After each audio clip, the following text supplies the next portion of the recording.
All right, today we're pulling back the curtain on the glamour and stepping right into the courtroom. We are going to break down all the lawsuits and some really serious allegations that have been filed against one of the most famous families on the planet. And these claims are coming from their staff, their partners, and even the general public. And it all kind of kicks off with this now infamous piece of advice from Kim Kardashian. This quote just blew up, and honestly, it takes on a whole new meaning when you start looking at the legal battles that have come from the very people who, actually do the work behind the scenes of their giant empire. So, where do we start? Well, our story begins inside the home of the youngest sibling, Kylie Jenner.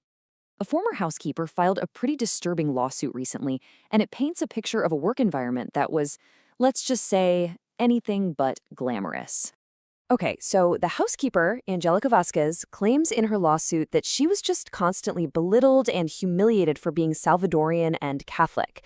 She alleges she was told Catholics are horrible people and was even intimidated about her immigration status. And the complaint doesn't stop there. It describes this pattern of just constant verbal abuse. According to the filing, Vasquez was frequently shouted at, had fingers snapped at her to get her attention, and was basically isolated from the rest of the housekeeping team. But then you get to what is, honestly, the most shocking claim in the whole thing. The lawsuit alleges that after Vasquez spoke up about how she was being treated, a supervisor literally threw clothing hangers at her. It's a pretty startling accusation of physical punishment happening inside a billionaire's home. And you might be thinking, this is all about getting paid, right? Well, not exactly. While she is suing for unpaid wages, she's also seeking major damages for emotional distress, anxiety, and even symptoms of PTSD, all of which she claims were a direct result of these toxic working conditions. But here's the thing, the allegations from Kylie's housekeeper, they don't just exist in a vacuum. It turns out really similar complaints about how workers are treated have been made against other family members and their businesses. You start to see what could be a pattern. So you see this pattern emerging, right? It's not just happening in one house. On one side, you have Kim getting sued by 7 of her home staff for a whole list of labor violations, and at the same time, Kylie's company, Kylie Cosmetics, is being sued by a model for not paying her on time.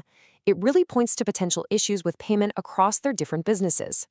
And that model, Sasha Palma, claims that for 2 different photo shoots, Kylie Cosmetics missed the payment deadline by over 30 days. Her lawsuit basically argues that the company had the money and could have paid on time, they just chose not to. And now she's seeking $120,000 in penalties for that. Wow. I mean, this quote from a former editor of the Kardashian apps, it just says it all, doesn't it? It reveals this huge contrast between the brand's super wealthy image and what life was allegedly like for some employees. They're describing working insane hours for pays so low they could barely afford gas and food, and then they were told off for trying to earn extra money on the side. Okay, so we've talked about their employees, but the lawsuits actually go way beyond that and pull in the public. A massive $40 million lawsuit takes aim at one of the family's most famous activities, those huge Instagram giveaways with luxury bags and piles of cash. According to this lawsuit, these giveaways had nothing to do with being generous. The plaintiffs allege it was all a very clever marketing scheme. The whole point was to get a massive boost in engagement and, even more importantly, to collect contestants' personal information, which they claim was then sold off to advertisers.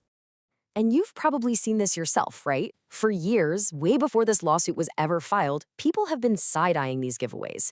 The comment sections are always flooded with people calling it engagement bait and demanding to see proof that anyone ever actually wins these things. And this one comment, I mean, it just perfectly sums up what thousands of people are thinking. The fact that you never really see a verifiable winner has created this deep sense of doubt and just fueled all the speculation that the contests aren't what they seem. All right, so if all that wasn't enough, the allegations also get really personal. The lawsuits dive into claims of some pretty shocking behavior from both Kendall and Kris Jenner. Okay, so let's look at this. You've got 2 pretty serious, though very different, allegations here.